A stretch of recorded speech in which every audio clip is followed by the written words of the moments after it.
As the world is facing trying times, where do we turn? Where do we turn for orientation, perspective, comfort, and inspiration? We engaged online with our friends and colleagues along the European Greenbelt in conversation about who we are, where we are at, how we arrived here, and where we might be going. During the winter of 2020 and 21, the EGB Association and its partners conducted an extensive online interview series with the guardians of the Balkan, Central European, Baltic and Fennoscandian Greenbelt. This series will now be made available for you to serve as a resource and a heartfelt greeting. May we all meet again in person soon.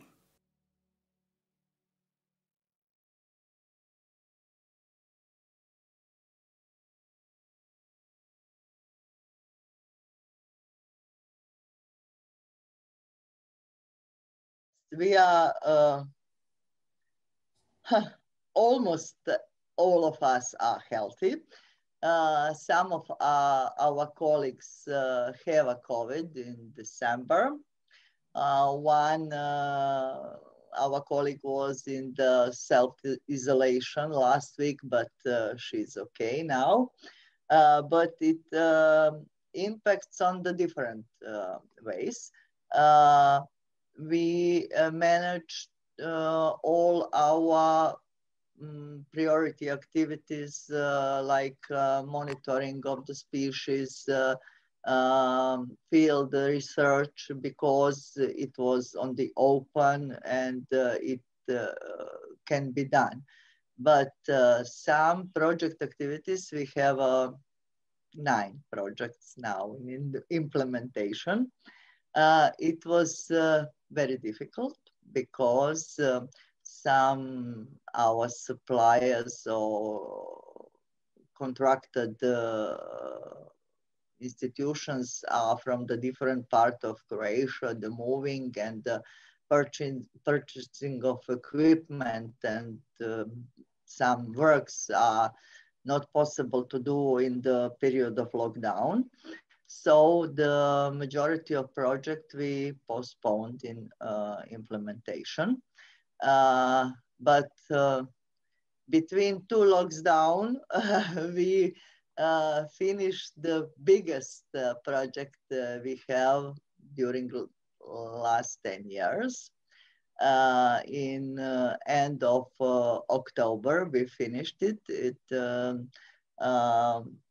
Full equipping of our center and set up the multimedia content in the basement area of the building, which is very interactive and interesting. And we also have a bioresearch station in our object, also in the basement area. And we additionally equipped that bioresearch station in cooperation with the University of Osijek, professors and students for biology or the natural science. But was a problem because we developed the 4 or 3 days programs, field work for the students, and we can't implement that physically because the university have a decision to forbid all field travel of students, school pupils, and etc. So we will implement in some other time when the situation with COVID will be the better. But like I said, we are also the hostel and educational center. And usually we have a lot of school children in different programs. the most one-day program, but the whole day programs. But also we have 3 or 5 days program school in nature here in our center, because we are hostel. We have capacity for sleeping in our center, and there is programs which can be free 4 days in our arrangement with them, but they are all how I said. Yeah, it's all cancelled for now. Yeah. We have agreement and plan when they will come, but there Yes, is nobody knows. Yes, yes. Nobody knows. It affects a lot of, because and our multimedia content was open on the beginning of November. And there is a lot of interest of the people to visit us, but we are open only 2 weeks, and then the situation with COVID come worse, and we must close our center for the visitors. I have to divide in two parts this question, because the personal, in my case, it wasn't so serious than in other parts of our countries, because I'm working mainly on fields. It wasn't so bad in my life.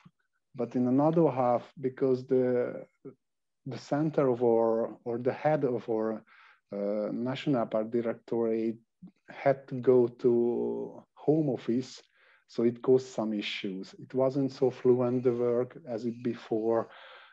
We cannot make the contact with our landowners and so on and so on. So it's caused some problem, but in my special case, it wasn't so hard than in other case. But you know, the regulations or the restrictions nearly everywhere is the same. You have to go home till 8, you cannot go to the streets and so on and so on. So I think everybody feel it, but not in my work. In my personal life, it's another situation, but generally in my work, it wasn't so bad. So I'm in the lucky side. I think it's a really small percent in whole Europe, but I'm in the lucky side because I work mainly on fields. And you have no restriction to go outside, because some countries... No, we are in a lucky situation. No, we hasn't got these restrictions. Right, we also met a lot of difficulties, especially during spring, the last spring. In fact, we planned to have several activities with the schools dedicated, of course, on educational paths. Together with other educational organizations, and of course we stopped our projects both as regard education and excursions, because we are several partnership with guides and bike guides, and together with them we generally organize excursions, and of course we stop all of these kind of activities. We would like to organize also, in the frame of the EGB Day, a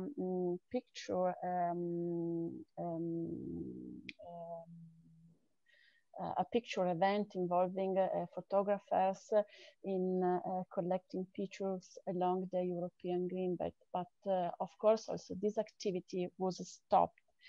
And together with the Julian Prial's Park, which is the main organizer of this activity, we decided to postpone the final event on the spring of this year, so postponing the activities of about 6 months.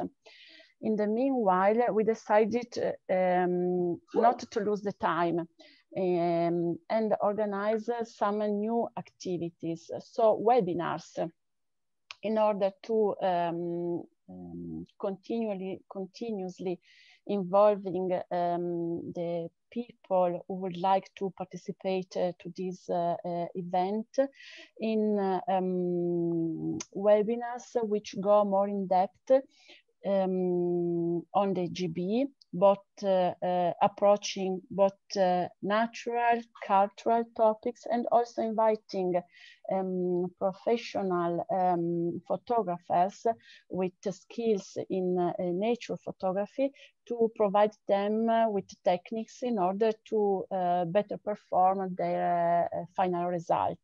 So we are organizing webinars for this event and also for guides, tourist guides and natural guides, together with our regional tourism agency. So in this way, we try to survive to this period in which we are unfortunately close in our four walls. And let me say that the last activity we're carrying out in order to counteract the COVID is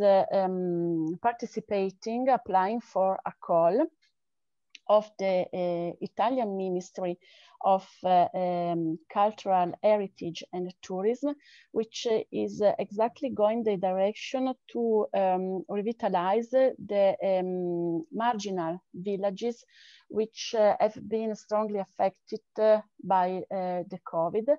And so together with a long list of municipalities which are located along the EGB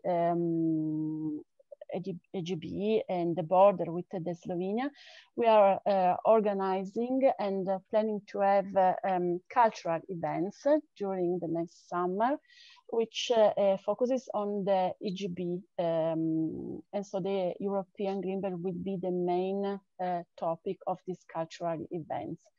But hopefully, and finger crossed, we are really able to organize these events on the last summer, sorry.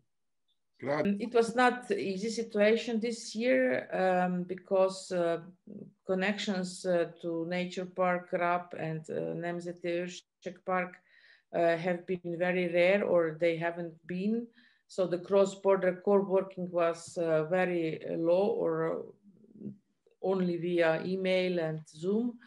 But we have visitors from Slovenia. Whole summer we have many visitors in our castle.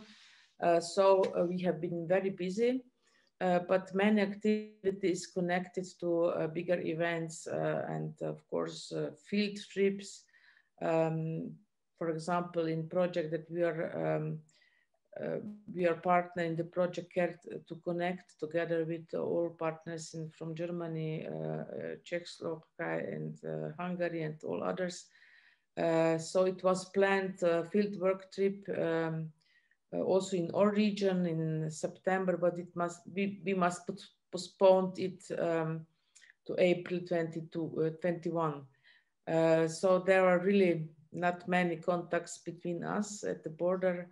But we still tried, of course, we have managed our work so far, what is necessary, and project activity that we are running at the moment, of course, we must done as possible.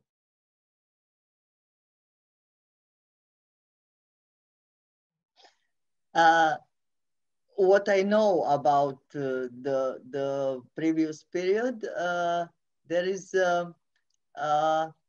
not strictly forbidden area for people because there are some settlements which are very close to the border. But there is the area where is no economic growth, or nobody didn't invest in that border area. There is a lot of military objects in that area which are active in that period.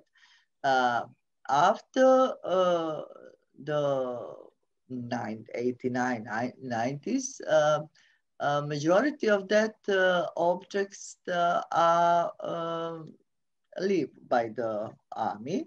They are moved in some other areas. And there is some former military objects in that area which are not used. They are demolished usually, but now our second visitor center in the western part of the county, it's a former military object, which we will reconstruct it, and it will be little bigger with a lot of nature-friendly content and a lot of information. It will be also part of our activities to educate the people and raise up awareness of extraordinary biological diversity of area of biosphere reserve in our county and green belt of Europe. We will give the new life to that object. It was allowed to the time and weather condition. Now it will be new life for that former military object in that area. There is a few other former military objects, and there is, in our county, there is some plans how to put them the new life, and not to build a new visitor center or something like that, to just reconstruct the old ones and give them the purpose and the new life. I think I'm quite lucky because I was born in 1978, so my childhood was in another political structure as nowadays. I think, and it's true for all of the ex-communist countries, that the changes happened mainly in mind because before the privatization, we haven't got any private owned lands. So we don't know what is the owning as a private. And it was a really, really hard process. And sometimes it was a really ugly and dirty process, the privatization, as everybody knows it. But I think we had to learn what already known in the western part of Europe, for example, in England or in Germany or in Austria, where the biggest part of the land is owned by privates. It wasn't the same in Hungary. So everything was owned by the state. And after the privatization, we had to learn how can we manage our private lands? How can we talk with the owners? And it was a big question. For example, the nature preservation. In the starting points, everybody want to say forbidden to go to the field. So it wasn't so positive side of this. How can I say? It's unfortunately, I cannot say. So the state wasn't so helpful for the private because everybody afraid from what will happening with the private lands because we haven't got any experiences with it. You know, so it was the biggest changes in the last 30 years that we have got nowadays private lands, we have got state-owned lands, and we need to manage in different ways, but for the same aim. In our case, for example, is it clear? I don't know. Absolutely, so absolutely. It was the biggest, and you know, we always doing, or sometimes we guiding some visitors here in Hungary, and really hard to describe what is change, what is the biggest benefit or success in the last decades. And I think the changing the mind, you know, because the older generation cannot understand what does it to be respect your private lands. How can you manage your private lands? Yes, I think this. try to give some answers, and Francesca, if you want to then to share also your personal experience. Just to know, I live in a little village in Italy that is 2 kilometers far from the border with Slovenia. So I'm near Trieste. So I always have to manage the concept of the borders. But for us, this border it wasn't a wall. It was something that you can go on. So you have a special document that it was called Propusnica, that people that was living close to the border could go in Yugoslavia for 15 kilometers just to have some activities. So I don't remember. Maybe people older than me have other kinds of feelings about this border, especially till the 60s. So you know that Trieste resistance came back to Italy also in 1956.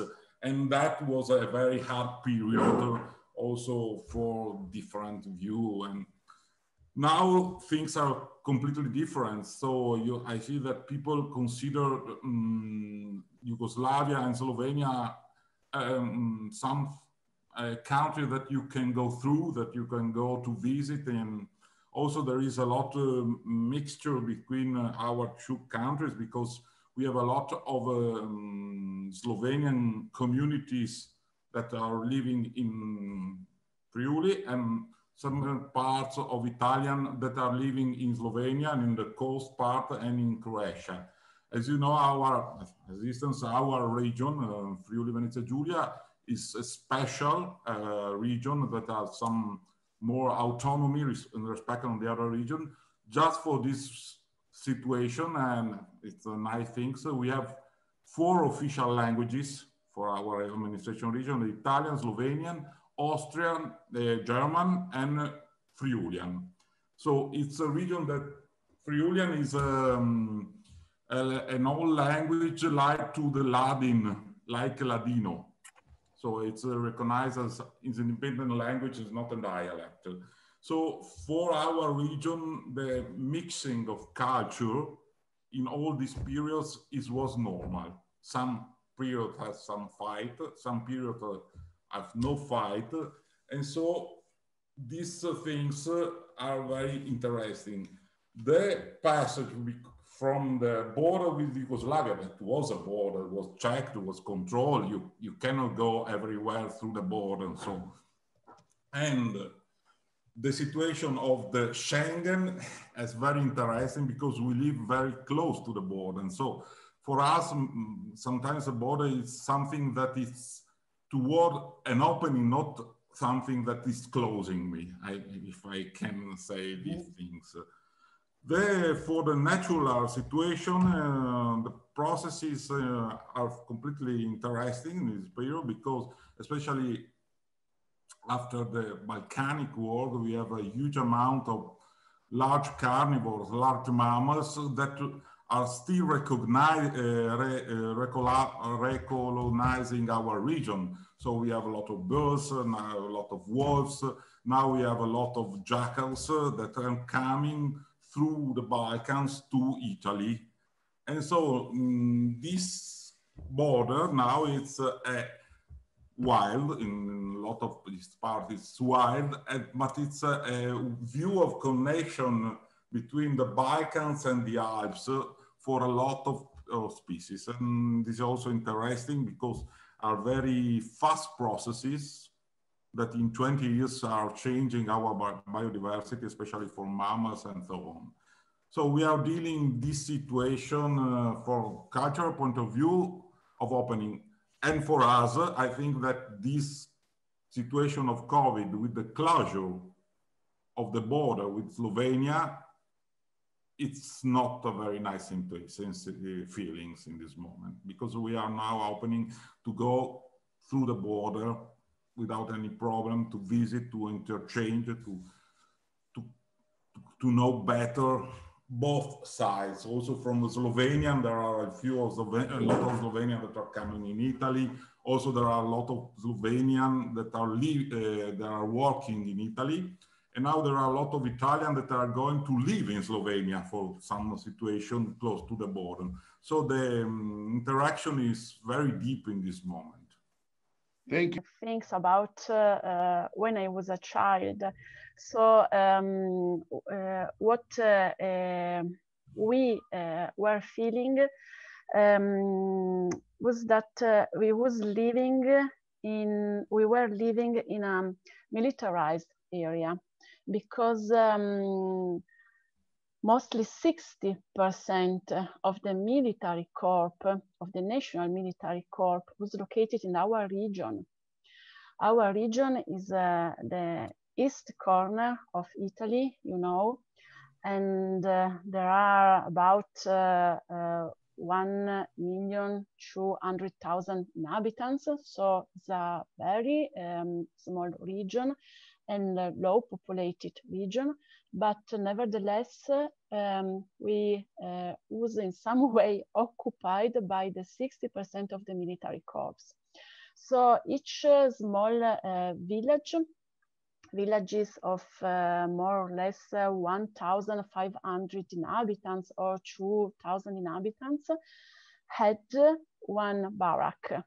And villages with 5,000 inhabitants had 2 barracks. So there were about one soldier per 5 inhabitants in some villages. And this was, we felt, was what we lived on the territory. And on the other side,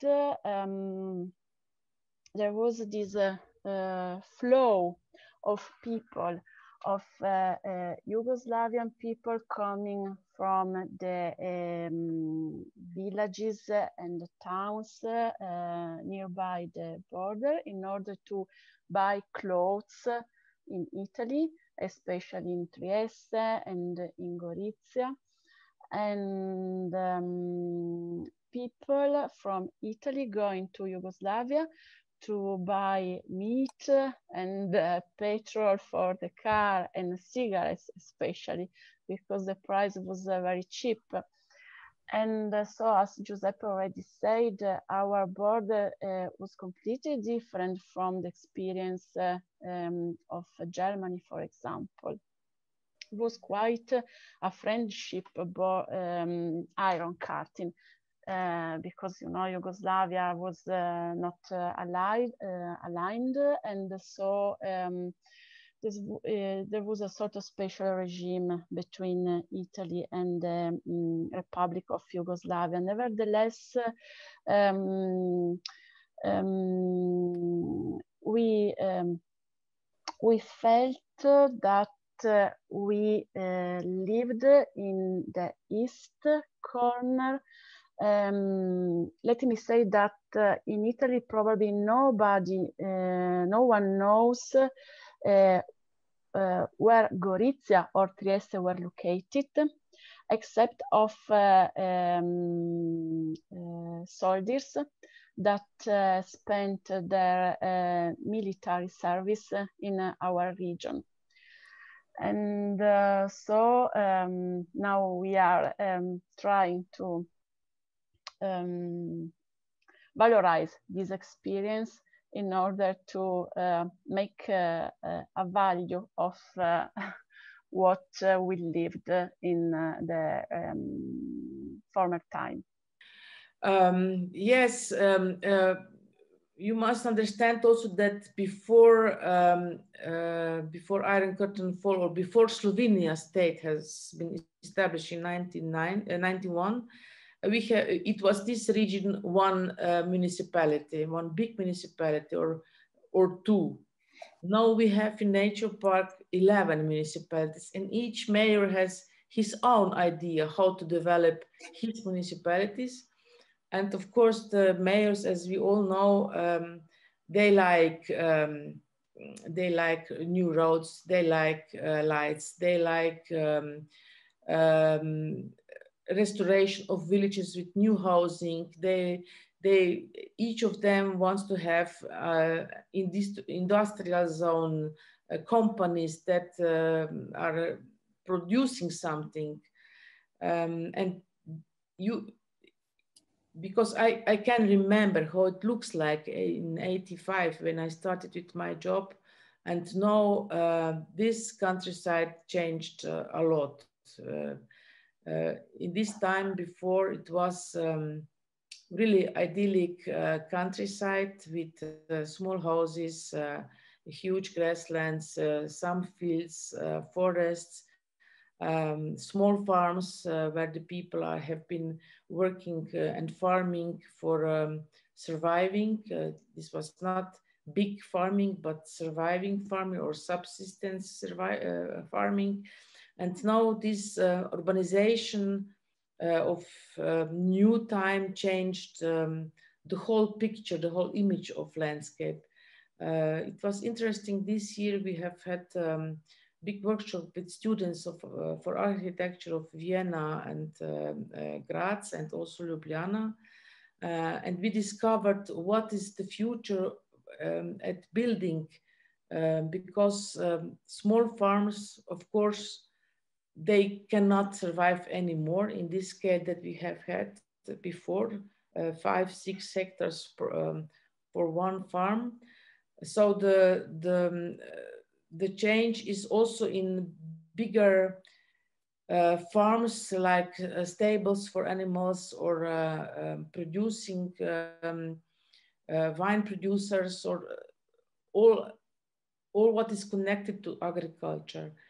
And the question that the students have been thinking over and making also their projects was how the architecture of this region should be look like or running, if there is identity of landscape which is affecting how this housing, how these farms should look like.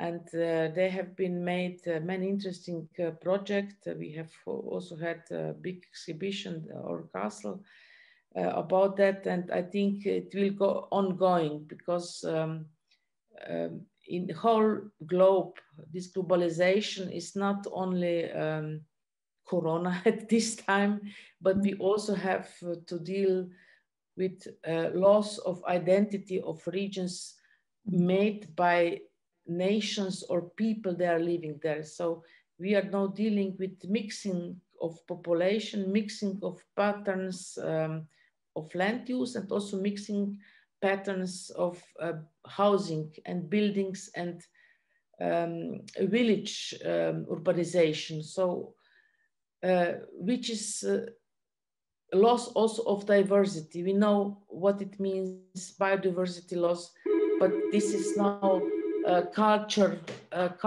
loss, diversity. So, which is a pity, because then this diversity, if we are not looking after that, means that everywhere will be the same. Only the nature, maybe topography is different, maybe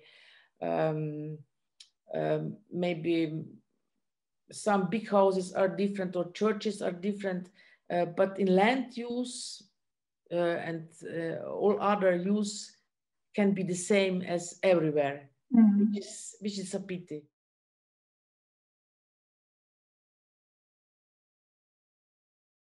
I'm in a public institution more than 10 years. And on the beginning,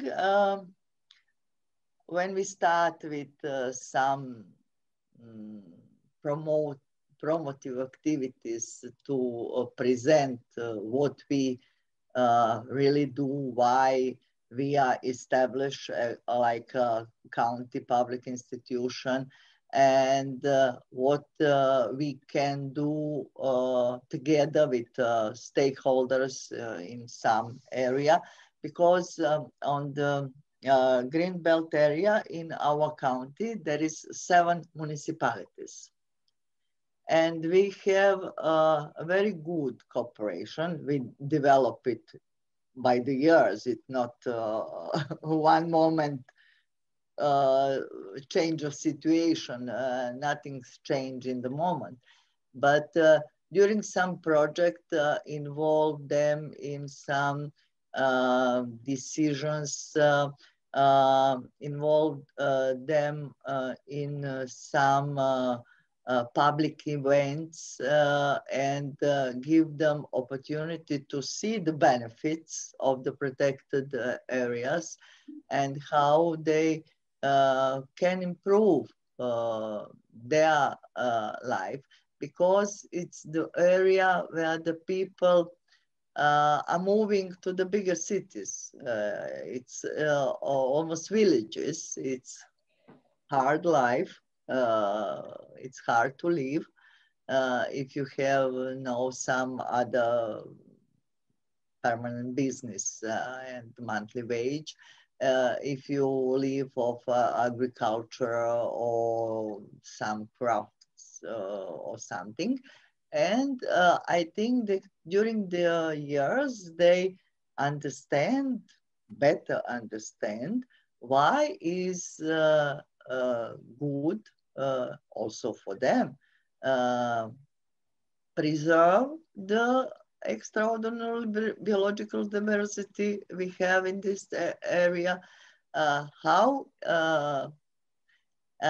I think that sometimes we learn that them how they are not aware that it's a good quality of life live in that area, because people from the big cities looking for what they have here, but they are not aware that it's so value. But that's change, and they see themselves like a part in the future development of this area on the sustainable basis, like part of tourism or agriculture or something like that.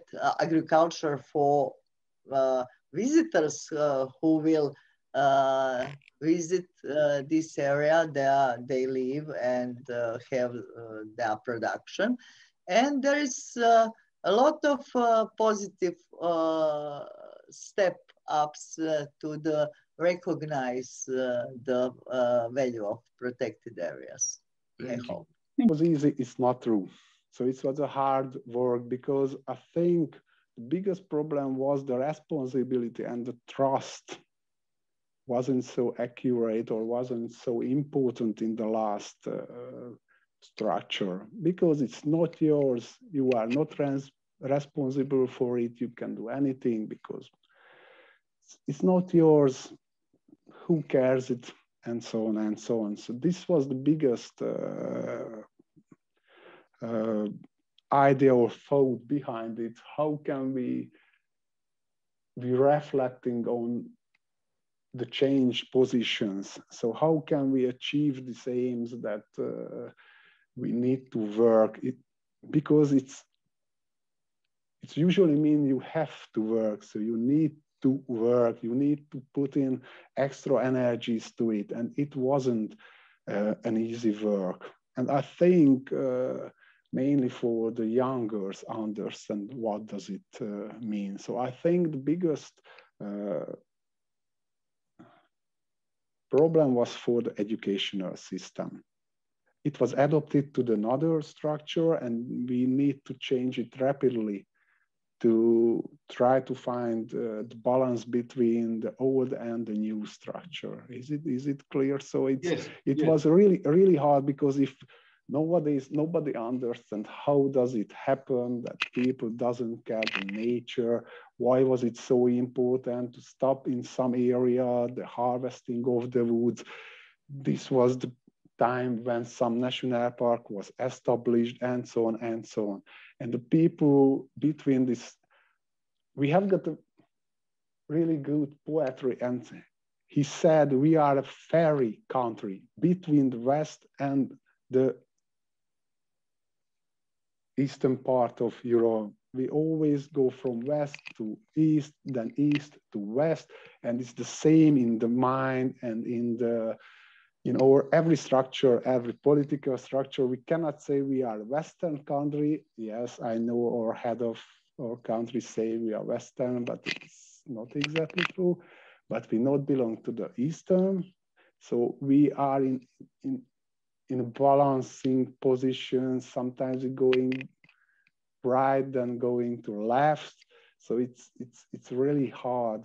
And the people, I think, the biggest problem was they losing everything what they thinking it was stable. It's the same situation as you have got an earthquake.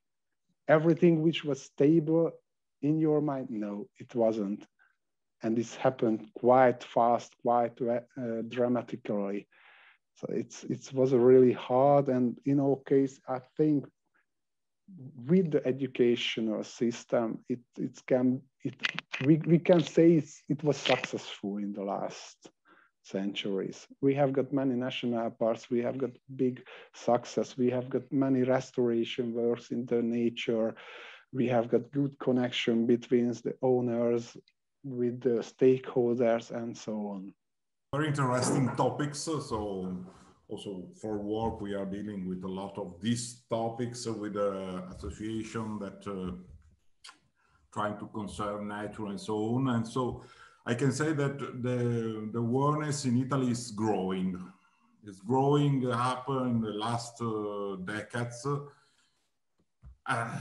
Italy was not so strong in this kind of activities of nature conservation and so on, especially by population, because we are more humanistic culture than a naturalistic scientific culture. So in Italy, there is a lot of attention, has been, now it's different, to monuments, to culture, to museum, to old towns or archaeological remains, more to the natural pattern. As instance, the first natural parks in Italy has been found in the royal hunting reserves, so at the beginning of the last centuries. Now things are completely changed, also because there is a good education, also at school and other activities to the young generation that are coming up with a more consciousness about these things. On some topics, we are good, I think, that on waste management at home. So in our region, people are reach very nice goals, and they are more interiorized than acknowledged to have a good management of waste. So in some municipality, we reach 85% of recycling at home. So it's a very high situation. And so we are going, and also there is a lot of debates on landscape protection in Italy now. And they are also understanding how much also the ecological processing and natural monuments are important in the definition of landscapes. While 40 years ago, landscape was like a more cultural landscape. The Tuscany landscape, as instance, it's very famous, though, that it's not so natural. So, and so this isn't growing. The problem for me is now that we have also to work a little bit, or more than a little bit, on some basic on the ecological knowledge of people that is not so strong here. So sometimes you find a more ideological and right proposition on natural conservation more than understanding that some things are important to do. An example, a typical example for me is the management of alien species like Nutria, Myocastor, and that are a lot of problem natural species and to landscape. People don't understand that sometimes you have to manage this kind of species, and a more an effective view to this kind of like a little Newcastle, like a little Canadian squirrel, then the important to manage in the nature. This is a problem for me, and it's a problem of culture that we overgone, I think, in the last years. And another problem that is a problem that not only in this topics, but also in Italy, that there is a shared conviction that it's important to make natural parks, natural history, natural biotopes, everything, but not at my home. There is a strong fight to protect nature, but the park, please make it at almost 50 kilometers from my house. So I prefer that you write a new road to take the traffic away from my village. That is important, but not that we have protected areas. The problem is also a difficult connection with the agriculture world. That is now it's changing. There is a lot of good experience, but in our area, especially in all the plain, the problem in natural conservation is with the management of agricultural landscapes. And also along the Greenbelt, we have a problem near Gorizia. There is a very famous vineyard region that all people, also normal people, consider vineyards also something that is nice, it's a nice landscape. Surely it's some ecological, more ecological than other things. It depends, they are destroying hills to do terracement, to do a lot of new, and so there is this kind of misunderstanding. But I think that the medium awareness is growing in a good way, also in Italy. That is not so. The problem is it's more political, that we don't have, well, it's a problem, a difference is a strong political view of these themes, like a party, a Green Party, or everything that you want. And so these kind of topics are not so clearly identified in the programs of the political parties, and people find it like a more personal view than a political view. This is a problem also for me. I think it's changing. People are more and more aware that nature conservation or nature protection is necessary. We also are trying to make aware what what are ecosystem services, which are for free, running by sun, running by conditions of nature. And maybe this corona helps us also in this view, because the people which are closed in cities and they cannot go out, they are waiting when they're again free to visit nature. So the habits of visiting nature have also changed. Domestic people are maybe more in nature as they have been before at home in own country, because they are not traveling very far from the homes. But we also are observing that there are people which are not behave very good in the nature. So we are still dealing with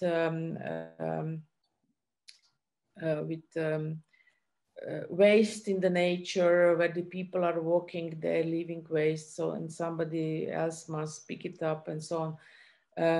And we are really trying also as an institute, as was a manager of a nature park, to make clear to people that this is for their health, not for the health of tourists. So they should change behavior in the nature and environment. Yeah, very, very important. And it's even more great to see when you really see that there is less garbage than 5 years back, and there is some success in it. Yeah. Yeah. Yeah.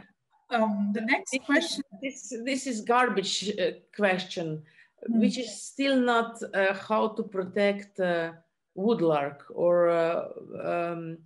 or marsh fritillary butterfly.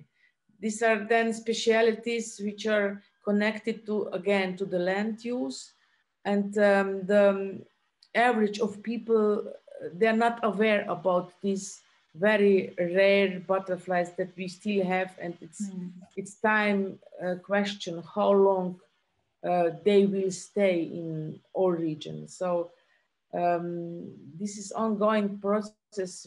It takes years, decades, that the people understand. But we are trying to do also with children, school children, to make them aware that this and this is living, and that they should take care and to observe what is happening in nature, because you don't need to go really in wilderness. You can observe on domestic grassland also bees and butterflies and birds, if this is not poisoned by some chemistry of agriculture, of course.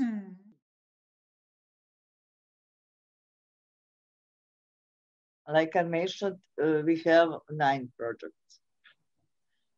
It's 5 projects management of natural heritage. It's a Croatian program, but financed with European funds program cohesion, European funds. And 2 of that projects are in the area of the Green Belt of Europe. And we, through both that projects, develop the action plans to manage with the visitors in the area. For both of that visitor center, this which is present 4 years in this area, but we also developed the management action plan for management with the visitors. And in comparison with last year's, we reduced the number of the visitors on the daily basis in this area. We will also develop action plan for managed visitors in the area around the other center. So we reduce the number of the visitors, but also developed that forms of tourism. And we have a very nice cooperation with our touristic board of the county. And together with them, we publish the different brochures, like bird watching in the area near Drava. And we built through several projects last years some observation posts for monitoring of birds near the river Drava. We manage with them, and we plan some other news. We also develop with them the biking tours near the protected areas and near the river Drava. And we also partner in one big European project, also the Interreg Danube Transnational Program, Amazon of Euro Bike Trail, where we, together with the partners from these 5 countries, Austria, Slovenia, Hungary, Serbia, and Croatia, developed joint bike tours for visitors. But we try to develop the web platform who will, the visitors will may get the most information of the area. They will also have information where they can sleep, where they can buy, repair the bike, which is a cultural sites which are important to see. But our major interest is to present them the natural must-see points in this area. But we have a study and decide which are areas where we want visitors bring there, and which are the very important areas with maybe endangered species, which we try to manage visitors not to visit just this site because it's need to be undisturbed area. It's a conflict, sometimes not. So I think we have to find those areas and those opportunities when it's not conflict, when it can be a benefit, for example, both sides. I think the biggest question for the next decades will be in Hungary, for in our case mainly, is the water scarcity, you know. I think the drinking water and the irrigation water can cause the same, how can I say, the same problem-solving method, because everybody wants to need extra waters. The farmers for irrigation, the nature preservation, to keep as many water as we can for our lakes, for our oxbows, and for example, this can be a common point. Is it clear? And I think the tourism, the ecotourism, I think it's one of the biggest part of our economy in the last decade. So it's increasing more and more. I think it's quite interesting. And for example, it's in COVID-19, because nobody can go to foreign countries, the people try to find good places in their own country. So I think the local tourism was really good in the last summer, for example. Yeah. So it can be a good point, for example. No, thank you. You said the most important thing at the beginning, it depends. Sometimes it is positive. Yes. You can... if we are honest, we have to say yes.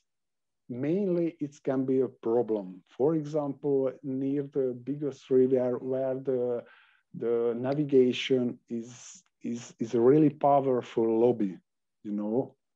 And I think in every biggest river in Europe, the Rhine, the Danube, and some other rivers are heavily modified and heavily used by navigation, by transporting. And it's really not honest opinion if we said it's good for the nature. But we can find some solution, some restoration work behind the Danube, behind the main river arms, some oxbows or some unflooded area. We have to find it. I think that it's difficult to say how and when, but I think that now people are seeing that also the protected area can contribute to their living in some places. As is in our region, there is a law of 96 of natural park, of regional natural park. There are strictly conservation parks. You cannot hunting, you cannot do a lot of things. At the beginning, there was a large fight against these parks, and now people that live in parks are saying, oh, at the end, we stay better sometimes for a lot of things inside the park than outside the park, especially in the mountain areas where economical problems are important. So in this way, they work a lot with tourism. Other thing that I can say that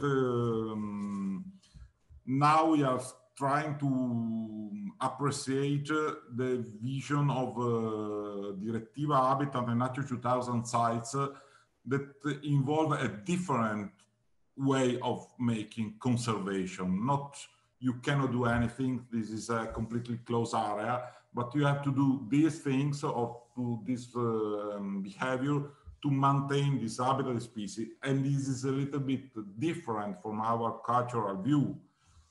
The nature protected areas and the rest, but it is not still understood in common people. So we are trying to do this way, and understanding the things can open to a good also use, if necessary, of some natural resources, because you cannot do yes or not, but how sometimes. And this is the way how you can do this. It's important to share with people. There are a lot of also projects, Francesca is part of this project, that are trying to work with this kind of things, also to a local and regional or larger scale. Now we are a lot of discussion about ecological nets and things like that, that are also another view to go to see things in another way, more functional than just geographical. But also the way is a little bit longer and there is a lot of work to do. And I think that AGB, also with a very large scale, it's a large view, can help us to share these things. That processes can be observed, can be conserved in some way, but can be also put in together with a good tourism and good view of exploitation of the values of these territories. Francesca? Yes, thanks, Giuseppe. It's not true that we have two different points of view, Giuseppe. Yes. We have the same point of view, but we are just looking from two different perspectives, Giuseppe. So I agree with Giuseppe. Especially when he said that people is starting recognizing the value of nature. For example, some topics as ecosystem services are coming even more relevant. And we are working in several projects which are emphasizing the benefits that nature provides to local communities and to humanity thanks to ecosystem services. And ecosystem services are strictly related to the topic of green infrastructure. So from our point of view, we really think that the European Green Belt is and could be more relevant and stronger, good example, good practices of green infrastructure. In fact, our national focal point, the Friuli Venezia Giulia region, is asked us to add to the activity we are carrying out about the mapping of natural, cultural and social values along the European Green Belt, also mapping ecosystem services, because this is a way that we can use to communicate people the benefits they get from nature. And the benefits, of course, are very wide, in the sense that are benefits related to tourism, benefits related to provisioning of food and energy and raw materials, and benefits related to something which is immaterial, such as, for example, bioremediation, CO2 absorption, climate regulation, and so on. But anyway, these all are benefits we get from nature. And so step by step, in this way, we can educate people in local communities in perceiving nature in another way, from another point of view. Of course, we need both point of view. The point of view of Giuseppe, which is that related to the preservation of the natural capital, because without the natural capital, we don't have ecosystem services provided by natural capital. So first of all, preserving natural capital, and secondly, trying to give more evidence to the benefits we get from natural capital to people thanks to ecosystem services. This is the main question, I think, for whole people at the moment, how to reach balance between use and non-use, or nature and people needs and nature needs. This is, again, I think it takes long years to make aware people about that. But I think we should start in small scales, in one community or one farm or several farms. And I'm really happy that some of people that came to live in Goričko, they understand, and they are already trying to live and work on this coexistence way. So maybe if they will be success, then the other people will make the same. This is the way how people are working, because then if the neighbor can, then I can also. Of course, it's a luck that we already can use funds for that, because we need money to convince people, not only by words, but only by actions. And if we have proper actions to take care for these coexistence purposes, then maybe we can convince the people earlier. And again, maybe also this Corona time will help us that the people starting thinking to use local products, to buy local products, to make themselves food production and so on. And of course, they're more and more aware also that the ecological production is better than this intensive production, if this is of course possible and reachable by buying. But I think this is really big life learning school for the future. And how to say, I'm really wait of young people who can make this. So turn is on young people's, not only on in theoretic way, but also in doing way. So it means also farming and also intellectual work together. I think this is the future of lifestyle.